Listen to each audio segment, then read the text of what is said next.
ओम मुनित्रयं नमस्कृत्य दुःखैः परिभाव्य च वैयाकरणसिद्धान्तकौमुदीयं विरच्यते। सर्वेभ्यः श्रोतृभ्यः नमः। अस्माभिः गतपाठे यद्यत् पठितं तद् एकवारं स्मरामः।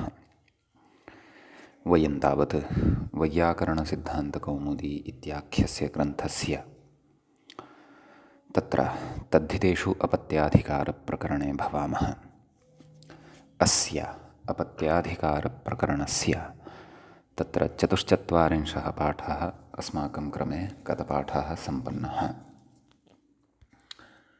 अस्मिन् पाठे अस्माभिः आदौ तावत् न प्राच्यभर्गादियौधेयादिभ्यः इति सूत्रस्थः विचारः कृतः। तत्र यौधेयी शौक्रेयी इति उदाहरणद्वयस्य रूपसिद्धिः अस्माभिः पठिता। तत्र कश्चन विशिष्टः क्रमः अस्माभिः दृष्टः। युधा शुक्रा इति आभ्यां प्रातिपदिकाभ्यां ढक् प्रत्ययः भवति, ढगन्तात् ऐ प्रत्ययः भवति, ततश्च अञन्तात् प्रकृते शारङ्गरवाद्ययोङ् इत्यनेन ङीन् प्रत्ययः भवति। तत्र कश्चन सैद्धान्तिकः पक्षः अपि चर्चितः।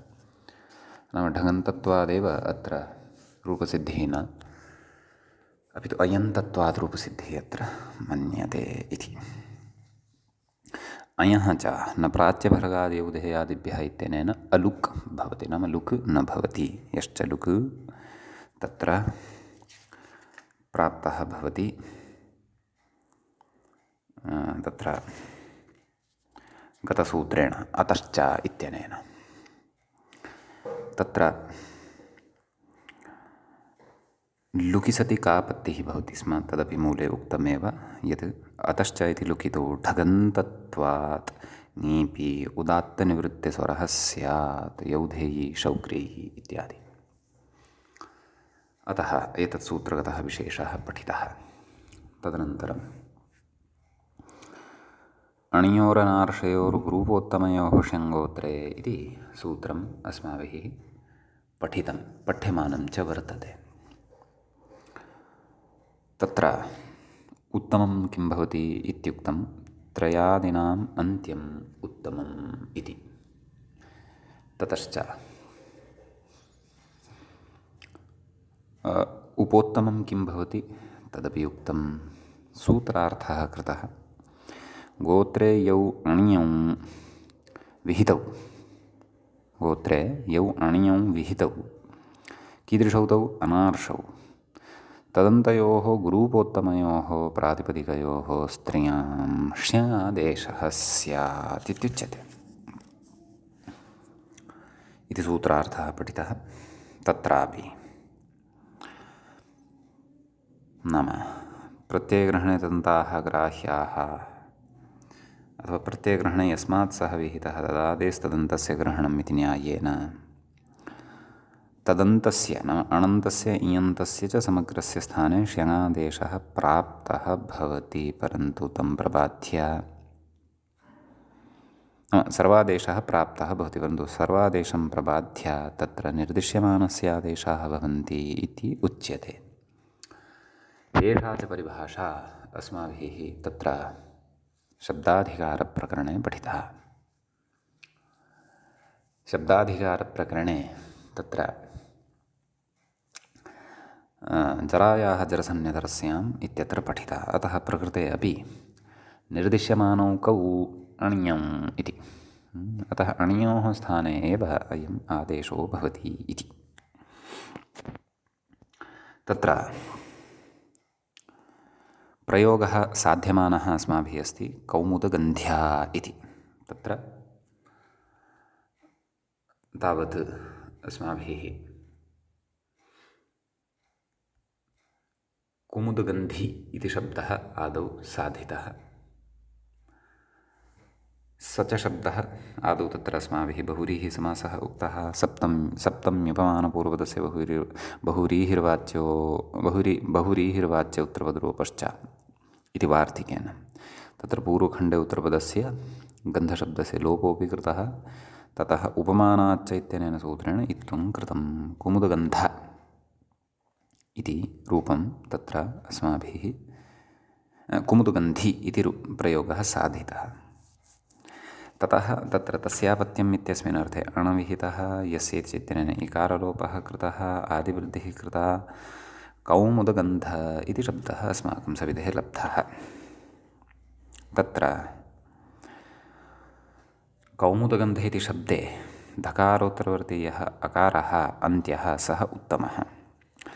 तत्समीपवर्तिश्च गुरुः भवति गकारात् परतः विद्यमानः अकारः। कुतः संयोगः ततः परतः वर्तते इति। अस्याञ्च स्थितौ अस्माभिः विशेषेण सिद्धान्तः पठितः यत् येन न अव्यवधानं तेन व्यवहितेऽपि इति। तत्सिद्धान्तं पुरस्कृत्य अस्माभिः अत्र ज्ञातं यत् अत्र यद्व्यवधानम् अस्ति तद् सह्यव्यवधानम् अस्ति। अर्थात् व्यवधानत्वेन न परिगण्यते। कुतः? यतः नकारधकारयोः यदि संयोगः न स्यात् तर्हि तादृशसंयोगे परतः नाम तादृशसंयोगस्य परतः अभावात् ककारोत्तरवर्तीयः अकारः तस्य गुरुत्वम् अपि न स्यात्। अतः प्रकृते नकारधकाराभ्यां नकारधकाराभ्यां यद्व्यवधानं कृतं वर्तते तत् येन नाव्यवधानं तेन व्यवहितेऽपि इति न्यायवशात् अव्यवधानत्वेनैव परिगण्यते। नाम व्यवधानं न भवति। यतः तद्व्यवधानं यदि न स्यात् तर्हि गुरुसंज्ञकः न लभ्येत। स च अयं विषयः अस्माभिः तिङन्ताधिकारप्रकरणे पुगन्तलघुपदस्य च इति सूत्रपठनवेलायां ज्ञास्यते। पठितश्चायं विषयः अस्माभिः पूर्वमपि तत्तत्प्रकरणे प्रसङ्गवशात् पठितः श्रुतश्च। एतावान् विषयः अस्माभिः गतपाठे पठितः।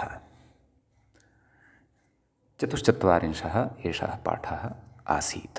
अधुना अपत्याधिकारप्रकरणस्य तत्र 45 पाठः भवति आरब्धः। शोभनं। तत्र गतपाठे व्याख्यायाम् अन्तिमा पङ्क्तिः अस्माभिः या पठिता ततः अग्रे वयम् इदानीं पठिष्यामः। व्याख्यायाः गतपाठे पङ्क्तिः एवमासीत् न ह्यणिपरे अव्यवहितो गुरुः क्वचिदस्ति इति। इतः अग्रे किं कथयति तत् पश्यन्तु। एवञ्च गुरूपोत्तमं प्रातिपदिकं कौमुदगन्ध इत्यणन्तम्।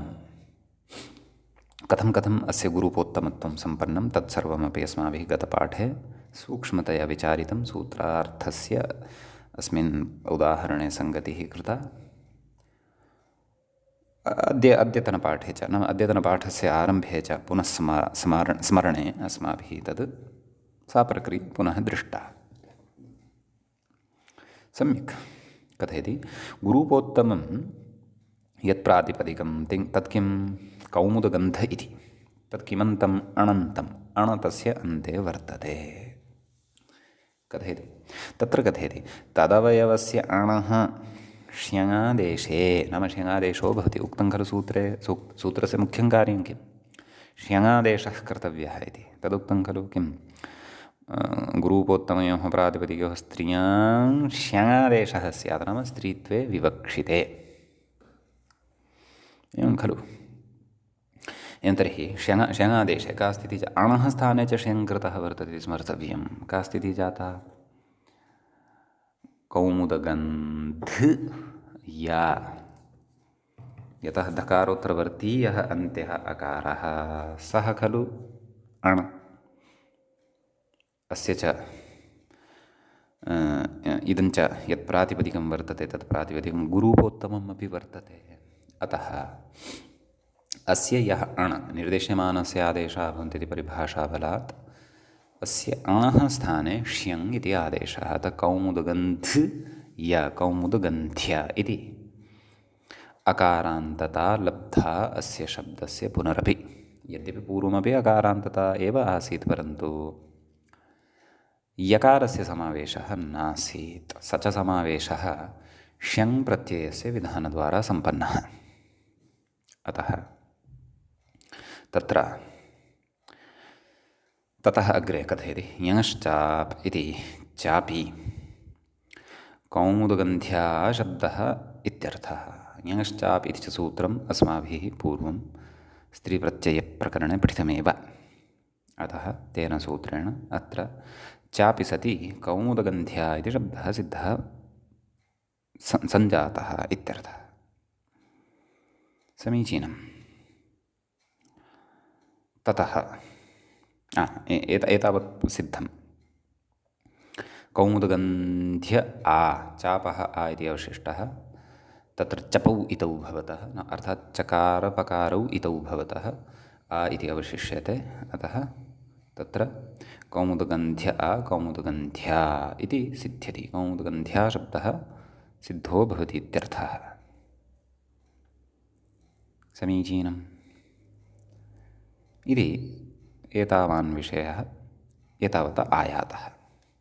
अग्रे कथयति न तेन किं कौमुदगन्ध्यः इति सिद्धं खलु, सुप्रत्ययः आगमिष्यति। सस्य हल्ङ्याभ्यो दीर्घात् सुतिस्य पृक्तं हरिसूत्रं यद् शब्दाधिकारप्रकरणे पठितं तेन सूत्रेण लोपः। अतः कौमुदगन्ध्या इति शब्दः इति पदं सिद्धं भवति। तर्हि कौमुदगन्धेः अपत्यं स्त्री का कौमुदगन्ध्या इति। कौमुदगन्धेः अपत्यं पुमान् कः कौमुदगन्धः। एवं खलु इति तत्र अणन्तस्य श्यङादेशस्य उदाहरणम् अणः श्यङादेशस्य उदाहरणं पठितम्। अधुना अग्रे कथयति व्याख्याता इयन्तस्य उदाहरति।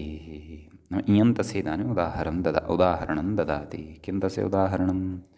वाराह्या इति। कथमिदं सिद्ध्यति? तस्यापि प्रक्रियाक्रमः द्रष्टव्यः।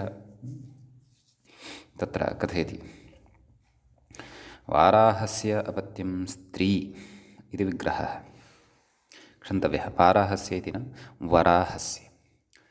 वराहस्य अपत्यं स्त्री इति विग्रहः। सम्यक्। अत इङ् इत्यनेन इञ् प्रत्ययः, अकारलोपः, आदिवृद्धिः, वाराहि शब्दः।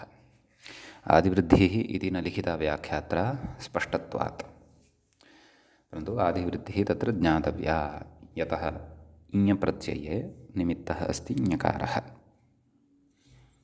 शोभनं। ततः वाराहि शब्दः सिद्धः भवति। कथयति तत्र इकारः उत्तमः। वाराहि इति यः शब्दः वर्तते, वाराहि इति इकारः उत्तमः वर्तते। ततश्च रेफात् आकारः उत्तमसमीपवर्ती गुरुः अपि अस्ति, वा न वा? वाराहि इत्यस्मिन् शब्दे यद्यपि हकारस्य मध्ये व्यवधानमस्ति, अपि च अस्य गुरुसंज्ञकस्य निष्पादने नाम र एतस्मात् परतः यः आ अस्ति तस्य निष्पादने यद्यपि हकारस्य योगदानं नास्ति, वराह इति मूलतः एव शब्दः प्रयुज्यते, तथापि अत्र गुरुसंज्ञकः स्वरः एव इति कृत्वा मध्ये केनचन व्यञ्जनेन व्यवधानं कृतं चेत् तद् व्यवधानम् अत्र नैव परिगण्यते इति पूर्वं पठितमेव अस्माभिः। तत्र गुरु इति धर्मः वर्णस्य स्वरस्य एव भवति, व्यञ्जनस्य न भवति कदापि। अतः तत्र अन्त्यः यः वर्तते इञ, ततः प्राक्तनः तत्र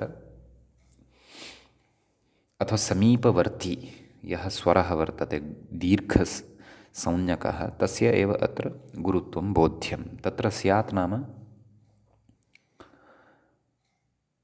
हकारेण व्यवधानः। यथा रेफानन्तरम् आकारः वर्तते, तदनन्तरं हकारः वर्तते, सर्वान्ते इञ इति वर्तते।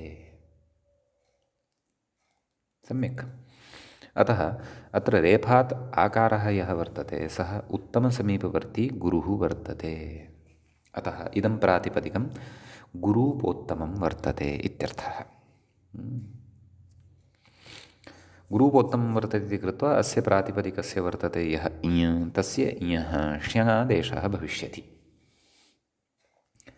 अतः वाराह्य वाराह्य इति सेत्स्यति।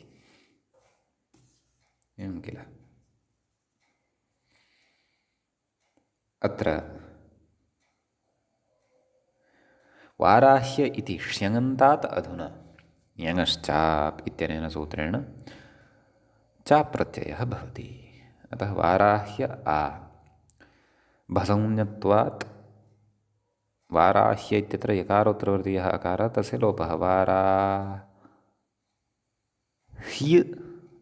वाराह्या इति रूपं सिद्धं भवति।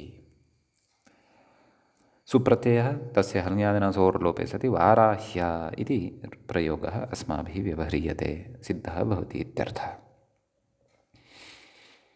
समीचीनम्। इति अणः एकम् उदाहरणम्, इञश्च एकम् उदाहरणं प्रकृते व्याख्यात्रा प्रदत्तम्। तत्र वृत्तिकारेण इयन्तस्य एकमितोपि उदाहरणं दत्तम् अस्ति, बालाक्या इति। बलाकस्य अपत्यं स्त्री इत्यस्मिन् अर्थे बालाक्या, साक्षात् तथैव यथा अस्माभिः इदम् उदाहरणं किं वाराह्या इति उदाहरणं यथा साधितं तद्वदेव इति। सम्यक्। ततः तत्र अग्रे प्रत्युदाहरणानां विषये अधुना चर्चा क्रियमाणा वर्तते। तत्र प्रत्युदाहरणं प्रस्तौति अग्रे पश्यन्तु। व्याख्याता तत्र इङ्गितं करोति, वासिष्ठी वैश्वामित्री इति। मूले पश्यन्तु, अनार्षयोः किं वासिष्ठी वैश्वामित्री इति। नाम वसिष्ठस्य अपत्यं स्त्री वासिष्ठी, अथवा वैश्वामित्रस्य अपत्यं स्त्री वैश्वामित्री इत्युच्यते। एवं खलु। तर्हि यद्यपि वसिष्ठ इति शब्दस्य, विश्वामित्र इति शब्दस्य च तत्र नाम इतः यदा तत्र अपत्यार्थकः यदा प्रत्ययः क्रियते, कः अण, केन, ऋष्यन्दकवृष्णिगुरुभ्यश्च, तदेव कथयति व्याख्याता। ऋष्यणन्ताउ किं ऋष्यणन्तावतौ, ऋष्यणन्तौ एतौ, ऋष्यणन्तावेतौ, अत्र एकारः योजनीयः। मम टीकायां कश्चन दोषः अस्ति, भवतां टीकायां कदाचित् सम्यक् अपि स्यात्। ऋष्यणन्तावतौ इति जातमस्ति, तत्र वकारस्य उपरि एकारमपि योजयेम। ऋष्यणन्तौ एतौ, ततः यण भवति, ऋष्यन्तावेतौ, यण न, परन्तु एतत् अवादेशः, वान्तादेशसन्धिः ततः भवति। समीचीनम्। नाम अत्र अण्णन्तं यत् प्रातिपदिकं सिद्ध्यति, वसिष्ठस्य अपत्यम् इत्यस्मिन् अर्थे अण यदा क्रियते तदा वासिष्ठ इति शब्दः, वैश्वामित्र इति शब्दः यः अस्ति तस्य गुरूपोत्तमत्वम् अस्ति, परन्तु अत्र विहितः यः अण, सः अण आर्षः वर्तते, अनार्षः न वर्तते। अर्थात् ऋष्यर्थे विहितः वर्तते। अस्माकं कृते तु अनृष्यर्थकः अण अपेक्षितः। यतः वसिष्ठशब्दः, विश्वामित्र इति च शब्दः इति एतत् शब्दद्वयमपि तत्र ऋष्यणा सिद्ध्यन्ति ऋष्यन्धकवृषणिकुरुभ्यश्च पूर्वं पठितमेव वर्तते तेन सम्यक्। अतः प्रकृते ष्यङ् न भवति। अतः तत्र अणन्तत्वात् ङीपेव भवति चिड्ढाणयद्वयसजिति। अतः वासिष्ठी वैश्वामित्री इति रूपं सिद्धं भवति इत्यर्थः। सम्यक्। इति अनार्षयोः इति पदस्य चारितार्थ्यं वर्तते। वासिष्ठ्या वैश्वामित्र्या इत्यादीनि अनिष्टानि रूपाणि यथा न लभ्येरन् तदर्थम् अनार्षयोः इति वक्तव्यम् इत्यर्थः। सम्यक्। अग्रिमं प्रत्युदाहरणं प्रस्तौति। औपगवी तत्र मूले उक्तं गुरूपोत्तमयोः किम् औपगवी इति। तत्र उपगोः अपत्यं स्त्री इत्यवस्थायाम् इति विवक्षायां तत्र गोत्रापत्यमित्यपि वक्तव्यं। तत्र गोत्रे इत्युक्तमस्ति सर्वत्र, अतः एवमेव तत्र विग्रहः कर्तव्यः गोत्रापत्यार्थे एव। सम्यक्। तत्रापि अवधानं कर्तव्यं, यतः गोत्रे किम् इत्यपि प्रत्युदाहरणमग्रे प्रस्तौष्यते।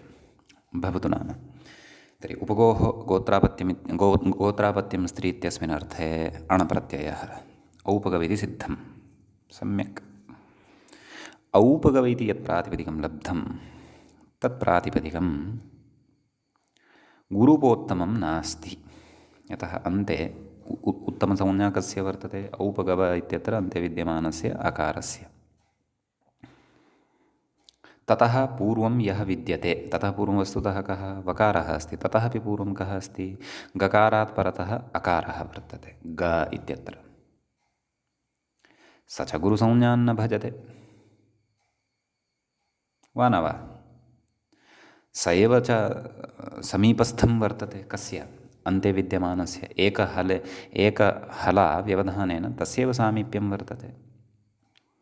अतः गुरूपोत्तमत्वम् अस्य नास्ति इति कृत्वा अत्र अणः श्यङादेशोऽपि न भवति। अतः गुरूपोत्तमयोः इत्युक्तम्।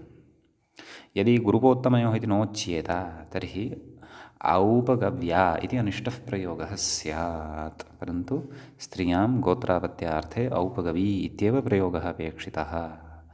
अत एव गुरूपोत्तमयोः इत्युक्तम्। तदेव कथयति व्याख्याता अणन्तत्वेपि गुरूपोत्तमत्वाभावान् ष्यङ् इति। अणन्तत्वमस्ति तथापि गुरूपोत्तमत्वम् अस्य नास्ति इति कृत्वा ष्यङ् इह न भवति इत्यर्थः। ज्ञायते? आम्, अग्रे कथयति जातिलक्षणो ङीष् नाम औपगवी इत्यत्र गोत्रञ्च चरणैः सह इति जातित्वं तच्च जातित्वम् अस्माभिः स्त्रीलिङ्गप्रकरणे पठितं। सकृदाख्यातनिर्ग्राह्या लिङ्गानाञ्चन सर्वभाक् इत्यादि कारिकायां पठितं खलु। गोत्रञ्च चरणैः सह इत्येव खलु जातेः लक्षणं पठितं। तस्यैव पादे अयम् एकः भागः। अतः प्रकृते जातेरस्त्रीविषयादयोपधात् इत्यनेन ङीष् भवति इत्यर्थः। अतः औपगवी इति सिद्ध्यति इत्यर्थः। समीचीनम्। अग्रे पृच्छति गोत्रे किं नाम गोत्रापत्यार्थे एव एषा श्यङः व्यवस्था वर्तते। नाम अणयोः श्यङ् भवति इति। यत्र तु गोत्रापत्यार्थः न भिन्न एव अर्थः तत्र तु एषा व्यवस्था नास्ति इति तत्र प्रत्युदाहर्यते मूले। गोत्रे किम् अहिच्छत्रे जाता आहिच्छत्री इति कथयति। जातार्थे अणयं नाम अयम् अण् जातार्थे वर्तते। तत्र जातः इत्यस्मिन् अर्थे इति जातार्थे अयम् अण् वर्तते। न चायं तत्र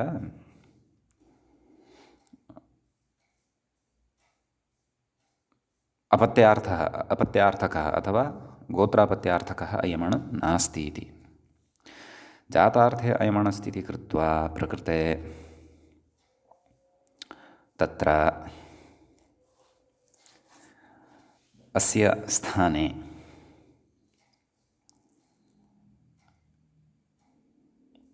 ष्यङ् इति आदेशो न भवति। यद्यपि अन्यत् सर्वमस्ति अस्मिन् प्रातिपदिके, पश्यन्तु किम् अहिच्छत्रे जाता अहिच्छत्री इति, परन्तु अहिच्छत्रे जाता इति अहिच्छत्री इति कुतः उच्यते? आहिच्छत्री इति वक्तव्यं खलु। मूले कश्चन दोषः। एकक्षणं पाठभेदः द्रष्टव्यः। अहिच्छत्रे जाता आहिच्छत्री अहिच्छत्रे गोत्रे किम् अहिच्छत्रे जाता आहि आमां सम्यक्। मम टीकायां मूले अहिच्छत्री इति अस्ति, तद् किञ्चित् परिष्करणीयं। तत्र अहिच्छत्री इति नास्ति। अन्यत्र तु पाठः सम्यगेव अस्ति, अन्यासु टीकासु अन्येषु प्रकाशनेषु आहिच्छत्री किञ्च व्याख्याकारेण अपि पाठः सम्यगेव लिखितः, आहिच्छत्री इति कथयति।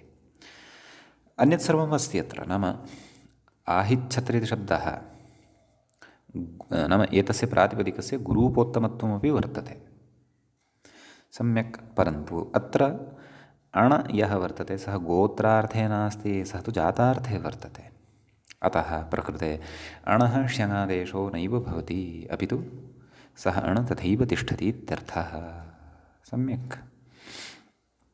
अतः आहिच्छत्री इति रूपं भवति सिद्धं, न तु अन्यथा गोत्रे इति ग्रहणं यदि न क्रियते स्म तर्हि आहिच्छत्र्या इति अनिष्टः प्रयोगः भवति स्म इति। सम्यक्। तर्हि इति प्रत्युदाहरणेषु विचारः। व्याख्यात्रा कश्चन विचारः अत्र उच्यमानः वर्तते। मूले अनुक्तोऽपि विचारः कश्चन, परन्तु विशिष्टः विचारः श्रोतव्यः। किं कथयति? न च ष्यङ् प्रत्यय एव कुतो न विधीयते इति वाच्यं। नाम किं भोः, का अपेक्षा आदौ अयविधानस्य, का च अपेक्षा तत्र इयप्रत्ययस्य विधानस्य? परिगणिताः केचन शब्दाः पठनीयाः साक्षात् तेभ्यः साक्षात् ष्यङ् प्रत्ययः एव कर्तव्यः। आदौ अण्णं तत्त्वं सम्पादनीयम् अथवा इयं तत्त्वं सम्पादनीयं, ततः परं तेषां स्थाने ततः परं गुरूपोत्तमादिकं सर्वं कल्पनीयं, तदनन्तरं ष्यङादेशः कर्तव्यः। कुतः एतावत् प्रपञ्चं सर्वम्, एतावत् प्रपञ्चनं सर्वम्? एवं खलु। तथा न वक्तव्यम् इति उच्यमानं वर्तते। नाम पूर्वपक्षी शिक्षमाणः अस्ति एवम् उक्त्वा, न च एवं ष्यङ् प्रत्ययः एव कुतो न विधीयते इति वाच्यं, नाम एवं न वक्तव्यं। कथयति? तथा सति उदमेयस्यापत्यं स्त्री, नाम साक्षात् ष्यङ् एव विहितः, तर्हि कापत्तिः भविष्यति इति तदुच्यमानं वर्तते। तत्र कथयति, नाम आपत्तिः का, नाम अनिष्टता का भविष्यति तदुच्यते। किं? तथा सति उदमेयस्यापत्यं स्त्री, अत्रापि किञ्चित् मम पुस्तके पाठः भ्रष्टः अस्ति। तत्र उदमेवस्य इति जातमस्ति, अतः वकारः नास्ति, तत्र यकारः अस्ति। उदमेयस्य इति कुर्वन्तु। तथा किम् उक्तवान्? तथा सति नाम यदि साक्षादेव ष्यङ् विधीयते तर्हि उदमेयस्य अपत्यं स्त्री इति विग्रहे, नाम एतादृशे विग्रहे कृते अत ई ष्यङि, नाम तत्र उदमेय इति शब्दः अदन्तः खलु, ततः वस्तुतः या प्रक्रिया अस्ति सा कथम्? अत इञ इत्यनेन अदन्तत्वात् इञ इति प्रत्ययः विधीयते, आदिवृद्धिः भवति, औदमेयि इति खलु जायते, ततः इञः स्थाने ष्यङ् क्रियते, औदमेय् य औदमेय्य इति जायते, ततः चापं कुर्मः, ततः सुप्रत्ययस्य लुगादिकं कृत्वा औदमेय्या इति खलु रूपं निर्मीयते। इति इष्टञ्च रूपं। किं रूपम्? औदमेय्या इति रूपम् इष्टं। कथयति? तस्याः अपत्यं अर्थात् औदमेय्या या वर्तते तस्याः औदमेय्यायाः अपत्यम् औदमेयेया इति न सिद्ध्येत्। नाम औदमेय्यायाः अपि अपत्यं यदि विवक्षणीयं तर्हि प्रयोगः कः अपेक्षितः? औदमेयेय इति न सिद्ध्येत्। कथं न सिद्ध्येत्? तत्र कथयति अपत्यस्य क्षन्तव्यः अस्य अपत्यप्रत्ययत्वाभावेन यलोप अप्राप्तेरिति स्पष्टं भाष्ये इति। एवं खलु? नाम तत्र पश्यन्तु, औद मेय्या इति शब्दः खलु। तस्मात् औदमेय्यायाः अपत्यम् इत्यस्मिन् अर्थे कः प्रत्ययः कर्तव्यः? ढक्। समीचीनं। ढकि सति कः आदेशः? तत्र ए आदेशः। औदमेय्या एय भत्वात् आलोपः। औदमेय्य एय एवं खलु? तदनन्तरं औद नाम यकारस्य लोपः भविष्यति केन? हलस्तद्धितः एतेन किम् आपत्यस्य च तद्धितेनाति। औदमेय एय मेलनेन औदमेयेय सुप्रत्ययः सस्यरुत्तविसर्गः सति औदमेयेयः इति रूपं वस्तुतः अपेक्षितं। परन्तु साक्षादेव यदि श्यं कृतः ञ् कृतः तर्हि किं भविष्यति? तद् सः विषयः अस्ति अत्र मुख्यतया ज्ञातव्यः। किम्? अस्य अपत्यप्रत्ययत्वाभावेन नाम एषः यः श्यं वर्तते सः अपत्यार्थकः नास्ति। सम्यक्। अस्य अपत्यप्रत्ययत्वाभावेन यलोप अप्राप्तेः नाम आपत्यस्य तद्धितेनातित्यनेन यलोपो न भविष्यति। अतः अपत्यत्वं यदि यत्र आनयं तर्हि आदौ अपत्यार्थकप्रत्ययः कर्तव्यः इञ। तदन्तात् तस्य स्थाने च श्ञञ् विधेयः। तत्र स्थानिवद्भावेन अपत्यार्थकधर्मः श्ञञ् अपि सङ्क्रान्तः भवति इति स्मर्तव्यम्। श्यं तु अपत्यार्थकयोः अणियोः स्थाने विधीयते, न तु सः गोत्रापत्यार्थे पत्यार्थे वा विहितः इति स्मर्तव्यम्। अतः साक्षादेव यदि श्यं विहितः तर्हि औदमेयेयः इत्यादीनि उदाहरणानि नैव सिद्धेयुः इति तत्र भाष्ये उक्तं वर्तते। श्यङादेशस्य प्रयोजनम् सम्यक् इति रुचिकरः विचारः, उद्ग्रन्थस्थः विचारः एव व्याख्यात्रा एषः सङ्कलितः। परन्तु अवगन्तुं क्लेशो न स्यात् येन सर्वोऽपि विषयः अवधानेन अणियोरनार्षयोर्गुरुपोत्तमयोः श्यङ्गोत्रे इति सूत्रविषये श्रुतः। समीचीनम् इति एतावान् विशेषः एतत् सूत्रगतः इह भवति सम्पन्नः। अधुना वयम् अस्मिन्नेव क्रमे तत्र अग्रिमं सूत्रं पठिष्यामः। तत्र अग्रिमं सूत्रम् इत्थं भवति। साक्षात् अष्टाध्याय्यामपि साक्षात् इतः अग्रिमं सूत्रं गोत्रावयवात् इति। तत्र गोत्रावयवात् इत्यत्र पञ्चमी विभक्तेः एकवचनं वर्तते, एकमेव पदम् अत्र भवति। सम्यक्। तत्र प्रथमावृत्तिकारः कथयति, विग्रहं प्रदर्शयति। किं? गोत्रञ्च तदवयवञ्च गोत्रावयवः इति। नाम निपातनात् तत्र विशेषणस्य परनिपातः इत्युच्यते। तस्मात् गोत्रावयवात् कर्मधारयः तत्र वर्तते इति सः तस्य विग्रहं कथयति।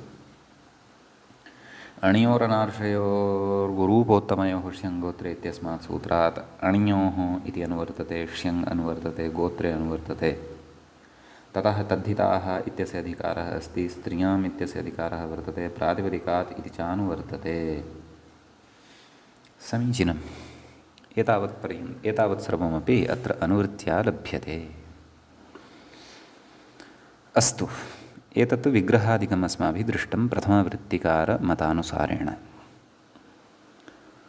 इदानीं व्याख्याता किं कथयति, कथञ्च ग्रन्थकारः कौमुदीकारः सूत्रार्थं बोधयन्नस्ति, तत्सर्वं द्रक्ष्यामः। कथयति व्याख्याता, गोत्रावयवशब्दं व्याचष्टे। नाम गोत्रावयवशब्दस्य अर्थः कः, तस्य तद्व्याचष्टे नाम तद्व्याख्याति। किं कथयति, गोत्रावयवाः गोत्राभिमताः इति उपरि मूले उक्तं खलु। गोत्रावयवाः अर्थात् गोत्राभिमताः कुलाख्याः इत्युच्यते। कोऽर्थः, गोत्राभिमताः कुलाख्याः इति चेत् कथयति व्याख्याता, कथयति गोत्रम् अर्थात् कुलम्। एतद् अपत्याधिकारात् बहिर्भूतमिति कृत्वा, वस्तुतः पादान्तं यावत् अपत्याधिकारः नास्ति तत्र। नैव, अपत्याधिकारस्तु अग्रे आरब्धः भवति खलु, तस्यापत्यं ततः प्राक्तनः एव एषः विषयः, क्व अष्टाध्याय्याम्।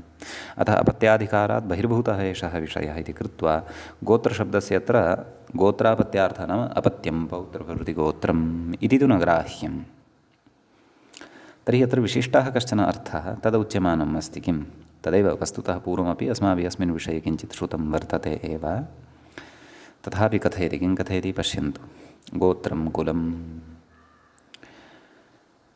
अभिमतं प्रख्यातम्, अभिमतम् अर्थात् प्रख्यातं याभिः ताः आख्याः अर्थात् कुलाख्याः इति। नाम कीदृशाः कुलाख्याः, आख्याः अर्थात् अभिधानानि इत्यर्थः। आख्याः नाम कुलाख्याः, कुलाख्याः नाम तत्र कीदृशाः ताः कुलाख्याः इति चेत् गोत्राभिमताः कुलाख्याः। गोत्रञ्च किं, कुलम् इति कथयति। कुलप्रख्यातिकृत इत्यर्थः। अग्रे कथयति कुलव्यपदेशकृतः इति यावत् इति। नाम कुलनाम्ना यस्य व्यपदेशः अर्थात् यस्य आख्यानम् अथवा प्रसिद्धिः जायते यस्य कुलनाम्ना इति। एवं खलु, व्यपदेशः नाम तदेव आख्यानं, प्रसिद्धिविशेषो वा इति। तदेव अग्रे कथयति। कुलं नाम किमुक्तवान् व्याख्याता, कुलव्यपदेशकृतः इति यावत् इति। नाम कुलप्रख्यातिकृतः इत्यस्य कः अर्थः, कुलव्यपदेशकृतः इति।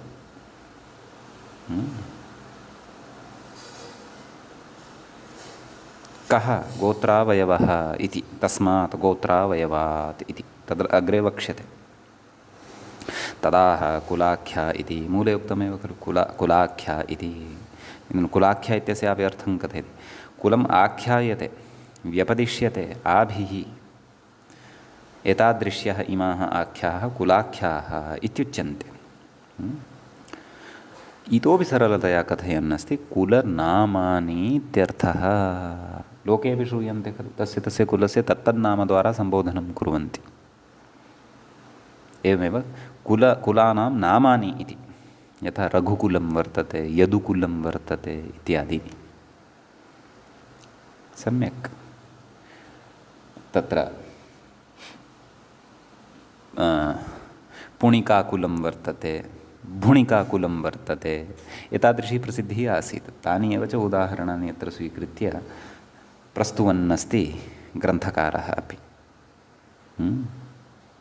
तर्हि गोत्रावयवात् अर्थात् कुलवाचकनाम्नः इत्यर्थः इति अस्माभिः एतावता विवरणेन ज्ञातं, स्पष्टीकृतं। कथयति पुणिकादिशब्दैः हि कुलं व्यपदिश्यते। उदाहरति, पुणिकाः वयं, भुणिकाः वयम् इत्यादि। यद्यपि अद्यत्वे तु एतादृशकुलशब्दव्यपदेशः, व्यपदेशः नाम आख्यानं अद्यत्वे तु न श्रूयते, दुर्लभः, परन्तु तत्समये स्यात्, भाष्यकारसमये स्यात्, यतः भाष्यादेव उदाहरणानि सङ्कल्यन्ते किल, अतः। अथवा सूत्रकारसमयेपि स्यात्। अद्यत्वे वयम् आधुनिकमपि किमपि स्वीकर्तुं शक्नुमः, क्लेशो नास्ति। परन्तु तदेव गोत्रावयवत्वं तत्र गम्यमानं स्यादित्यर्थः। कथयति नाम अवयवशब्दस्य विषये कथयति नाम एतादृशः अर्थः भवद्भिः कुतः स्वीकृतः अत्र?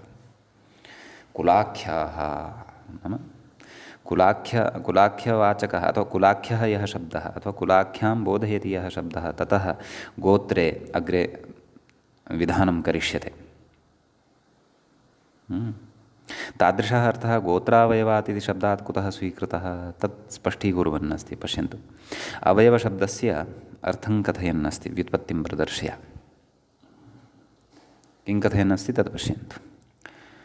कुलस्य अवयवः प्रख्यापकशब्दः,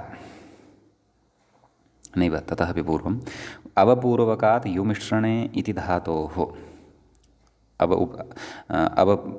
उपसर्गः भवति, ततः यु मिश्रणे इति धातुः भवति। कथयति उपसर्गवशेन नाम उपसर्गवशात् उच्यते खलु,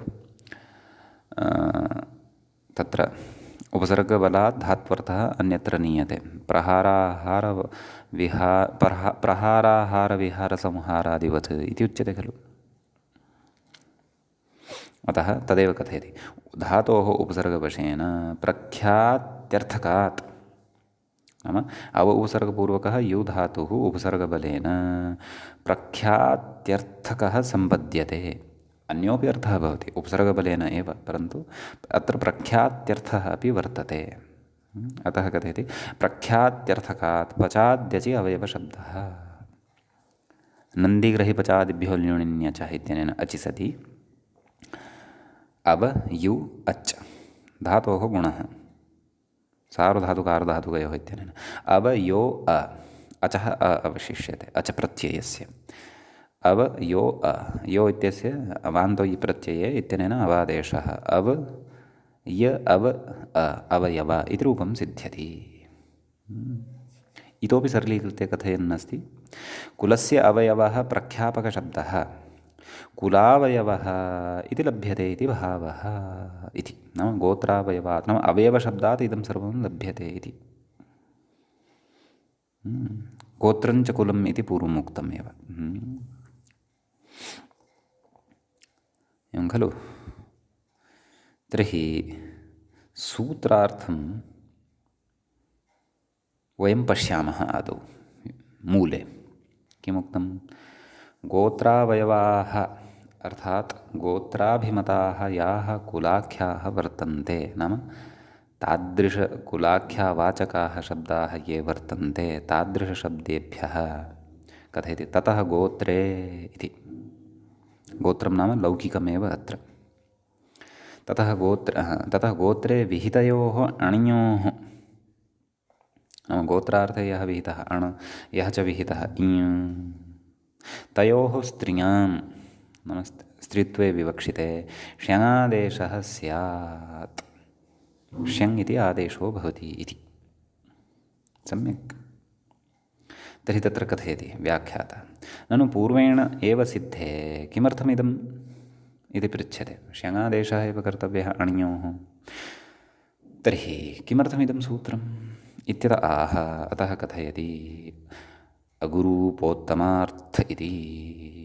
मूले पश्यन्तु अगुरूपोत्तमार्थ आरम्भः नाम यत्प्रातिपदिकं गुरूपोत्तमं नास्ति, अगुरूपोत्तमं वर्तते, परन्तु गोत्रावयवत्वं तस्य वर्तते। तर्हि तादृशाद् विहितस्यापि अणः इयः वा तत्र श्यङादेशः भवतु इति एतदर्थम् एतत् सूत्रारम्भः कृतः इत्यर्थः। समीचीनं।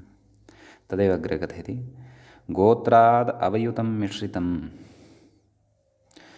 अनन्तरापत्यं तदर्थम् इत्यपि भाष्ये स्पष्टं। नाम गोत्रात् अवयुतं, नाम अस्य अर्थः कस्य, गोत्रावयवात्, तस्य एवमपि अर्थः कृतः भाष्ये। कथं? गोत्रात् अवयुतम् अर्थात् मिश्रितम् अनन्तरापत्यं, तदर्थम् इत्यपि तत्र भाष्ये स्पष्टं। नाम एतदर्थमपि इदं सूत्रं वर्तते इत्यपि भाष्ये स्पष्टीकरणं कृतं वर्तते। कारणान्तरं तु मूले दर्शितमेव, अगुरूपोत्तमार्थः अपि अयम् आरम्भः भवति इति। नाम सार्थक्यम् अस्य सूत्रस्य वर्तते, नेदं व्यर्थम् इत्यर्थः। समीचीनं। कथयति एवञ्च पूर्वसूत्रे अपत्याधिकारबहिर्भूते अपि। पूर्वं सूत्रं किम्? अणियोरनाशयोर्गुरूपोत्तमयोः ष्यङ्गोत्रे। पूर्वसूत्रे अपत्याधिकारबहिर्भूते अपि पारिभाषिकमेव गोत्रं गृह्यते इति भाष्यस्वरसः। नाम प्रकृते गोत्रशब्देन नाम कीदृशः गोत्रार्थकः प्रत्ययः अत्र विधातव्यः। पूर्वसूत्रे अपि ततः च अत्र अनुवृत्त्या लब्धः यः तदपि अपत्यं पौत्रप्रभृतिगोत्रं तदेव अपत्यम् अत्र ग्राह्यमिति भाष्यस्य सिद्धान्तः। वस्तुतः पूर्वं व्याख्यायाः विवरणं यत् श्रुतम् अस्माभिः, तद्विवरणानुसारं तु किमुक्तं? गोत्रं कुलम् अभिमतं। नाम तर्हि आहत्य अस्माभिः किम् अत्र ज्ञातव्यं? प्रकृतसूत्रे यत् गोत्रशब्दपाठः कृतः, सः शब्दस्तु तस्य तु कुलाख्यः, गोत्रावयवः नाम गोत्राभिमताः कुलाख्याः इत्येव अर्थः अत्र स्वीकर्तव्यः। पुणिका भुणिका इत्यादयः, अथवा रघुकुलं यदुकुलम् इत्यादिकं। परन्तु गतसूत्रे यत् गोत्रशब्दः, सः तु अपत्यं पौत्रप्रभृतिगोत्रम् इति यत् पारिभाषिकं, तस्मिन्नेव अर्थे इदं वर्तते। कुतः? भाष्यप्रामाण्यात्। नाम अत्र पुनः स्पष्टतायै पुनरपि श्रूयताम्। अत्र सूत्रे यः गोत्रशब्दः अत्र पठितः, गोत्रावयवात् इत्यत्र, तत्र तु गोत्रावयवा गोत्राभिमता कुलाख्या एव ग्राह्या। पुणिका भुणिका इत्यादयः शब्दाः एव ग्राह्याः। सम्यक्। परन्तु गतसूत्रात् यद् गोत्रे अत्र अनुवर्तते, गोत्रे इत्यपि अनुवर्तते इत्युक्तं खलु। अतः तत्र तु गोत्र इति शब्दस्य पारिभाषिकमेव, नाम अपत्यं पौत्रभृतिगोत्रम् इत्येव ग्राह्यम्। अत एव अनन्तरापत्यं, तत् भाष्ये उक्तं खलु, गोत्राद् अवयुतं मिश्रितम् अनन्तरापत्यं तदर्थमित्यपि भाष्ये स्पष्टम्। एवञ्च अत एव पूर्वसूत्रे अपत्याधिकारबहिर्भूतेऽपि पारिभाषिकमेव गोत्रमत्र ग्राह्यम् अथवा गृह्यते इति भाष्यस्वरसः, नाम भाष्यस्य अभिप्रायः एषः। अतः भाष्यस्य अभिप्रायं पुरस्कृत्य अस्माकम् एषापि स्पष्टता भवति यत् प्राक्तनेन सूत्रेण यत् गोत्रमत्र अनुवर्तते तस्य भिन्नः अर्थः, तस्य पारिभाषिकः अर्थः, अत्र च गोत्रशब्दः पठितः तस्य च भिन्नः अर्थः। अन्यथा तेनैव यदि सिद्धिः, तर्हि गोत्रावयवात् इति सूत्रे गोत्रशब्दग्रहणं कुतः करोति स्म? अतः गोत्रावयवात् नाम यस्मात् शब्दात् प्रत्ययः विधास्यते सः गोत्रावयवाचकः स्यात्। गोत्रावयवस्य च अर्थविस्तारः अस्माभिः कृत एव। परन्तु यः प्रत्ययः भविष्यति सः गोत्रापत्यार्थे एव भविष्यति इति अर्थः। समीचीनम्। एते विषयाः अत्र अवधातव्याः मुख्यतया। सम्यक् चिन्तनस्य अपेक्षा वर्तते, क्लेशः यः कोऽपि नास्ति। भवतु।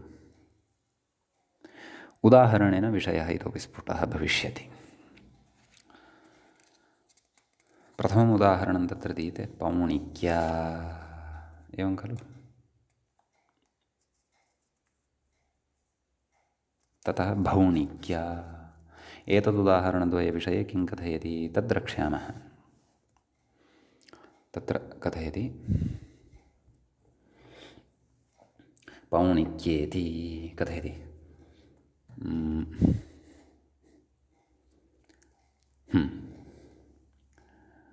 पुणिकस्यापत्यं स्त्री न गोत्रापत्यं स्त्री इत्येव। यथा भाष्यस्य स्वारस्यं तथा। पुणिकस्य अपत्यं स्त्री इति विग्रहे अत्र पुणिक इति शब्दः यः वर्तते सः गोत्रावयववाचकः वर्तते, एवं खलु।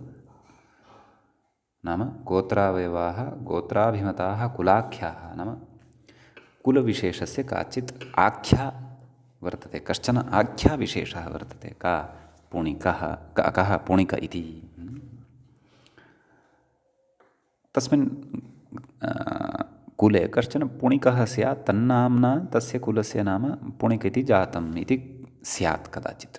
तस्य च गोत्रवत् व्यवहारः अग्रे आरब्धः अत्र, अतः गोत्रावयवः इति शब्दः तदर्थं प्रयुक्तः सूत्रकारेण अत्र इति भावः।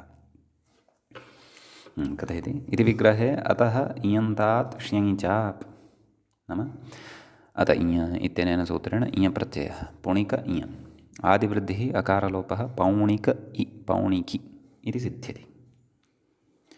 इदं पौणिकि इत्यस्य शब्दस्य कुरूपोत्तमत्वं तु नास्ति खलु।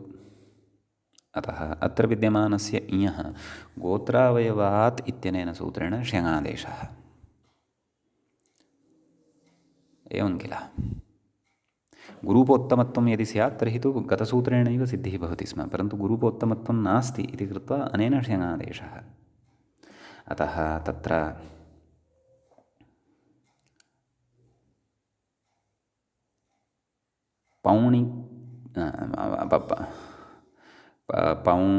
पौणिकि इति सिद्धं खलु। आम्, ई स्थाने य, पौणिक् य पौणिक्य इति आयाति। ततः यङश्चाप् इत्यनेन चाप् भवति, पौणिक्य पौणिक्या इति सिद्ध्यति। अग्रे कथयति भौणिक्या, तत्रापि भुणिकस्य गोत्रापत्यं स्त्री इत्यादि अर्थे। अत इय इत्यनेन इय भवति, इयन्ताच्च श्यङ् भवति, अतः भौणिक्या इति रूपं सिद्ध्यति इत्यर्थः।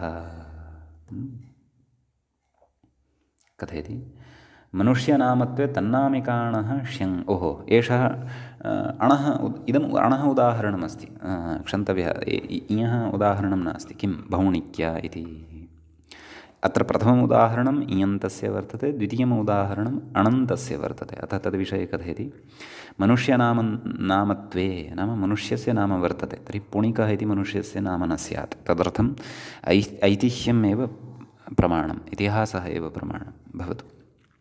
कथयति मनुष्यनामत्वे तन्नामिकाणः श्यङ्, तत्र सूत्रं पठितं खलु। अवृद्धाभ्यो नदीमानुषीभ्यस्तन्नामिकाभ्यः इत्यनेन अणप्रत्ययः भवति। अतः अणि सति भुणिक अण, भौणिक भौणिका, अणः स्थाने श्यङ्, भौणिक्या, ततः चाप्, ततः सु, तस्य लुक्, भौणिक्या, तस्य लोपः, लुक्न लोपः, केन हल्ङ्याद्भ्यो दीर्घात् सुधिसुवृतं हल्, अतः भौणिक्या इति रूपं सिद्ध्यति इत्यर्थः। समीचीनम्। एवं तर्हि एतावान् विशेषः एतत् सूत्रगतः भवति। एवञ्च अत्र श्यङः प्रकरणे सूत्रद्वयम् अस्माभिः पठितम्, इतोपि सूत्रद्वयं तत्र अग्रे पठनीयं वर्तते। मित्राणि, वयम् अस्य प्रकरणस्य समाप्तिं प्रति स्मः। सूत्रद्वयानन्तरम् अस्य प्रकरणस्य परिसमाप्तिः भविष्यति। वयम् अस्यामेव घण्टायां तस्य सूत्रद्वयस्य तु समाप्तिं कर्तुं नैव शक्ष्यामः। अतः वयम् अत्रैव अद्यतनस्य पाठस्य उपसंहरणं कुर्मः। अग्रिमे पाठे, अग्रिमः पाठः अस्माकं घण्टात्मकः नैव भविष्यति। अग्रिमे पाठे वयं तत्र अग्रिमस्य सूत्रद्वयस्य पठनं कुर्मः, तस्य उपसंहरणं करिष्यामः। अद्यतनपाठस्य तावत् अत्रैव सम्पन्नता क्रियते। मङ्गलं भवति। मुनित्रयं नमस्कृत्य दुक्तिः परिभाव्य च वैयाकरणसिद्धान्तकौमुदीयं विरच्यते।